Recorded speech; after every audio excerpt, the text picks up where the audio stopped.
السلام عليكم، كيف درتو؟ لاباس عليكم؟ كيف بقيتو مزيانين؟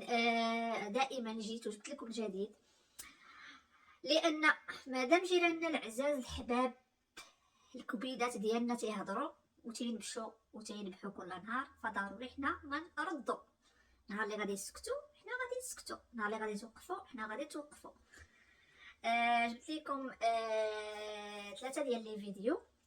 الاول وثائق عاود، والبراهين والاعترافات والاعترافات والاعترافات، ودائما مع الاعترافات. وثائق ديالهم، القادة ديالهم تيهضروا فيه على رمضان، كيفاش يدوز رمضان، كيفاش يستقبلوا المغاربه رمضان في المغرب.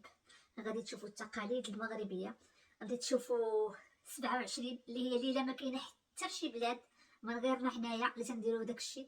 وانا بصراحه يعني سمعت بانه يعني الناس بداو تيتخلاو عليها، يعني كاين تراجع شويه في السنين الاخيره، كاين تراجع في هذيك التقاليد، وتنتمنى انهم يعني ما يحيدوش. يعني هذيك العاده زوينه في الصراحه، تيشجعوا الوليدات وتيوريهم عرفتوا راه هذاك هو يعني بناء الوليدات الصغار تيكبروا باغيين تيحبوا كل شيء رمضان، تيحبوا شي حاجه سميتها رمضان، تابعين الدين ديال الله، يعني باغيين يصوموا متحمسين. فهمتوا؟ دابا بكثرة هادشي اللي ولا تنشوفوا في السوشيال ميديا والشيء الغربي وهذا يعني الانسان بدا تيهرب شويه من الثقافه ديالو والدين ديالو داكشي. فتنتمنى انهم يعني ما يتراجعوش، يخليو هذاك الشيء. يعني هذاك الشيء هو اللي تيميزنا حنا كشعب، هذاك هو ما يميزنا كشعب.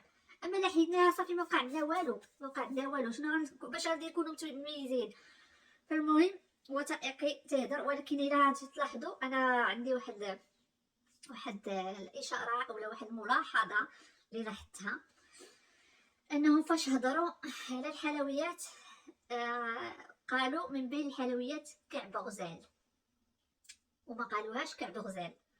قال اولا قالت هذا اللي تدير لي كومونتير على الثقافه المغربيه، قالت بان سميتو كعك غزال. كعك غزال يعني حتى السميه ما كانوش عارفينها، حتى مع انهم داروا البحث، يعني بحثوا قبل ما يوجدوا البروغرام، ما يوجدوا البرنامج، راهم بحثوا. يعني حتى السميه ما عقلوش عليها، داروها فاش جاو يديروا البرنامج نساوها. كعك غزال. ودابا تجي وحده مربعه راسها مربع تقول لك كعك غزال ديالنا الحلويات حنا معروفين في الطب في العالم، حنا اللي تنعرفوا الحلويات تنصرعوهم الحراير تنخرجوا مدينا غير السمن والعسل. هذا بالنسبه لكعب غزال اللي تيقولك ديالهم، ما عارفينش حتى سميتو. المهم ما علينا، تفرجوا في لا فيديو، عطيوني اراء ديالكم. لا فيديو الثانيه غادي تكون ديال نويميديا، ما عرفتش واش شفتوها ولا ما شفتوهاش، على القفطان قبل ما هي ما تقلب 6 10. وتا هو فيه واحد الملاحظه الا لاحظتوا في الهضره، ان السيده قالت غارت. لاحظوا في الانترفيو ديالها قالت الكلمه ديال غرت، انا غرت. هادشي هو اللي غيرني، هادشي هو اللي غيرني، بمعناته ان هذاك النهار، من داك النهار يعني ان السيده غيرانه حسدانه، يعني بغيت حياتك، بغيت هادشي ديالك يكون ديالي، ما باغيش يكون ديالك. من داك النهار وهي تخطط كيفاش غادي تدوز لينا، كيفاش غادي يقلبوا علينا الوجه الثاني. مهم سمعوه.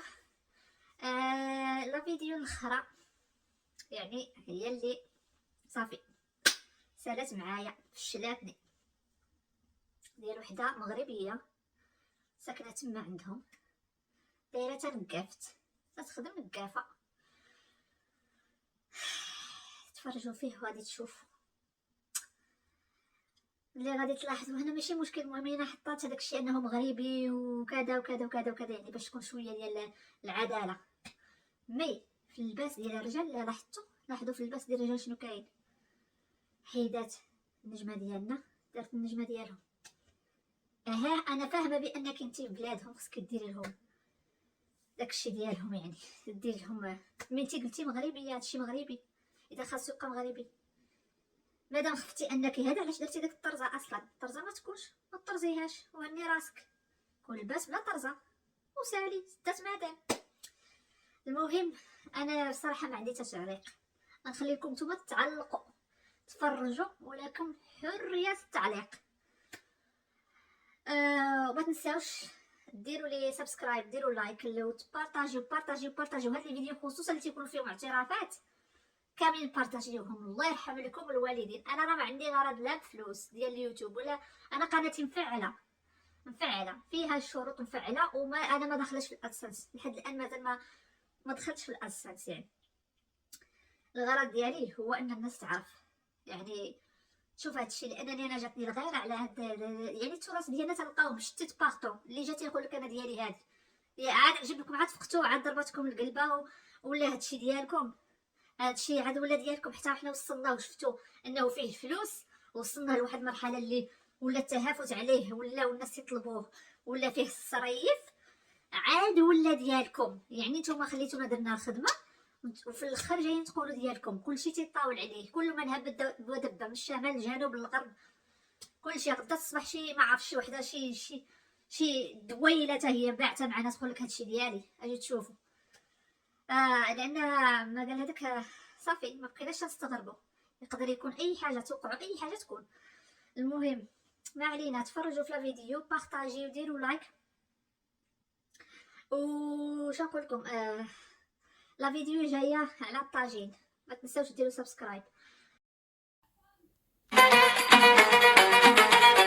إذا أردت الحديث عن تقاليد المغرب فلن تجد مقدمة تبدأها ولا خاتمة تكمل بها حديثك، لأن الأمر يتعلق ببلد ومجتمع مبادئه المحافظة على الأعراف، ونمط عيشه هو الأصالة المتجذرة في أعماق المجتمع المغربي، ليكون الشهر الفضيل أجمل صورة تصف لك مظاهر العادات والتقاليد في هذا البلد الجميل. فعلى غرار البلدان الإسلامية عندما يحل شهر رمضان، عواشير مبروكة، أول كلمة يهنئ المغربي بها أهله وأصدقائه بقدوم ما يسمونه بسيدنا رمضان. روائح البقول والعود وكل أنواع البخور تعبق الأزقة والبيوت المغربية التي تدخل كذلك في تحضير الأكلات مثل الشباكية، السلو، الفقاص، وكعكغزال، سفون، دون أن ننسى الحريرة الفاسية التي تزين بها المائدة الرمضانية. أما المشروب المفضل فهو الشاي بالنعناع، والشاي الأخضر المضاف إليه القرنفل، إضافة إلى بعض المشروبات الباردة التي يدخل في إعدادها الأعشاب الطبية المفيدة للجهاز الهضمي أثناء النهار. أما الجانب الديني، يقبل المغاربة على تلاوة القرآن الكريم والذهاب إلى المساجد كسائر المسلمين لأداء صلاة التراويح، في حين تشهد الصحف والكتب الثقافية رواجا كبيرا في هذا الشهر، إذ يزداد أهل المغرب إقبالا على القراءة والاطلاع. عادات متنوعة لا تعد ولا تحصى تأخذك من شمال المملكة إلى جنوبها في رحلة أصيلة عنوانها المحافظة على التقاليد كأساس قومي للمجتمع المغربي.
مثلا أشقائنا المغاربة يقدروا يخرجوا حتى للمشرق العربي اللباس نتاعهم.